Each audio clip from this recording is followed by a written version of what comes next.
So this is a car that we spotted out here in Carmel, California during Monterey Car Week. It's a beautiful, gorgeous 911, fully restored. Now, this isn't a Singer, but it's the same concept. It's the old body or shell with some modern touches or amenities, kind of like a Restomod. Look at the LED lighting, the dual exhaust coming out the bumper.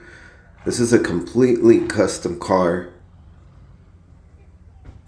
The interior is hard to see in here because of the lighting, but it was just immaculate, super nice. Amazing wheels, lots of meat on those tires. And just look at the lighting. Got some Wildwood brakes in there. And this video is going out to my cousin Julio, who just happens to be in love with the Porsche brand and 911s in particular.